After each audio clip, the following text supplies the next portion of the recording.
Di video sebelumnya, kita sudah membahas beberapa jaringan hewan, yaitu jaringan epitel dan jaringan ikat.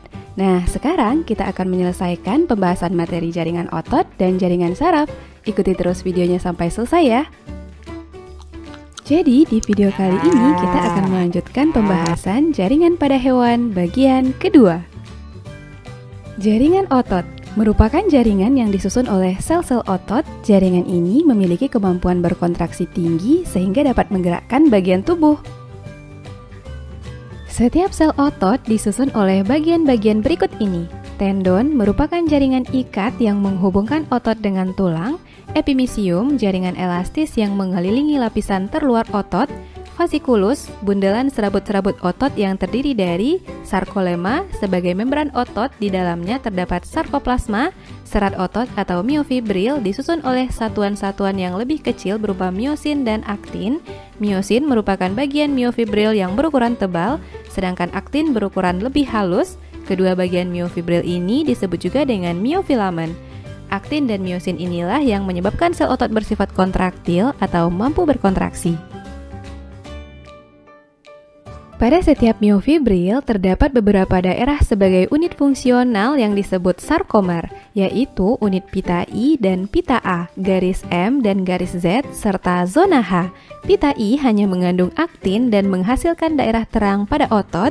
Pita A mengandung aktin dan miosin sekaligus menghasilkan daerah gelap. Garis M merupakan bagian dari pita A yang mengandung filamen kasar di bagian tengahnya. Garis Z merupakan garis penghubung antar sarkomer. Dan zona H adalah daerah terang sempit di antara daerah gelap pita A. Daerah ini hanya mengandung miosin saja. Nah teman-teman, otot dapat menggerakkan rangka kita dengan cara kontraksi dan relaksasi. Kontraksi merupakan keadaan saat otot menegang dan memendek. Saat otot berkontraksi, miosin menarik aktin sehingga pita I memendek, zona H hilang. Gabungan protein aktin dan miosin ini disebut juga aktomiosin. Relaksasi merupakan keadaan saat otot kembali memanjang setelah mengalami kontraksi. Saat relaksasi, miosin melepas aktin sehingga pita I kembali memanjang dan zona H kembali muncul. Jadi, ingat ya teman-teman, kontraksi otot memendek, relaksasi otot memanjang. Dan beginilah catatan tentang cara kerja otot. Saat akan kontraksi, otot berkontraksi, dan relaksasi. Bisa dipahami ya? Berdasarkan bentuknya, otot dibedakan menjadi 3 jenis. Ada otot polos, otot lurik, dan otot jantung. Yuk kita bahas lebih lanjut. Pertama, otot polos. Karena serabut kontraktilnya tidak memantulkan cahaya berselang-seling sehingga sarkoplasmanya tampak polos dan homogen. Sel otot polos berbentuk gelendong dengan sebuah inti pipih yang terletak di tengah sarkoplasma. Otot ini terdapat pada lambung, usus, dan pembuluh darah. Otot polos mempunyai sistem saraf otonom, artinya bekerja tidak di bawah kesadaran, kontraksinya lambat, cukup lama, dan tidak cepat lelah. Berikutnya, otot lurik atau otot rangka. Otot rangka disebut juga otot lurik karena serabut kontraktilnya memantulkan cahaya berselang-seling gelap dan terang yang berjajar teratur membentuk pita vertikal terhadap poros otot. Sel atau serabut otot rangka berbentuk silinder. Setiap tepi berinti banyak yang terletak di tepi sarkoplasma. Otot lurik biasanya melekat pada rangka, bisep, trisep, lidah, bibir, kelopak mata, dan diafragma. Otot rangka bekerja di bawah kesadaran sehingga disebut juga otot volunter. Kontraksinya cepat, kuat tetapi cepat lelah. Terakhir, otot jantung. Ciri khas otot jantung adalah memiliki diskus interkalaris, yaitu pertemuan dua sel yang tampak gelap jika dilihat dari mikroskop. Otot ini tersusun atas serabut lurik yang bercabang-cabang dan saling berhubungan satu dengan lainnya. Ukuran serabut ototnya lebih kecil dari otot rangka, memiliki 1-2 inti yang terletak di tengah sarkoplasma. Otot jantung terdapat khusus pada jantung. Kontraksinya tidak di bawah kesadaran atau otot involunter, bersifat kuat dan berirama. Oke teman-teman, sampai di sini berarti kita sudah mengetahui struktur, fungsi, dan cara kerja jaringan otot. Selanjutnya kita akan membahas jaringan saraf. Tonton terus videonya ya. Jaringan saraf merupakan jaringan yang disusun oleh sel-sel saraf atau neuron yang berfungsi menerima dan memindahkan rangsangan dari bagian tubuh yang satu ke bagian lain. Sel pembentuk jaringan saraf memiliki ciri-ciri khusus, yaitu mempunyai sitoplasma yang menjulur panjang. Sel saraf atau neuron terdiri dari dua bagian utama, yaitu badan sel atau perikarion dan prosesus atau penjuluran sitoplasma yang terdiri dari dendrit dan akson. Badan sel memiliki inti sel atau nukleus di bagian tengahnya. Dendrit merupakan serabut khusus yang bercabang-cabang.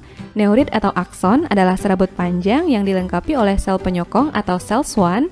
Sel swan ini diselubungi oleh selubung mielin dan saling dihubungkan oleh nodus Ranvier. Pada ujung neuron terdapat sinapsis yang akan menghubungkan neuron satu dan neuron lainnya.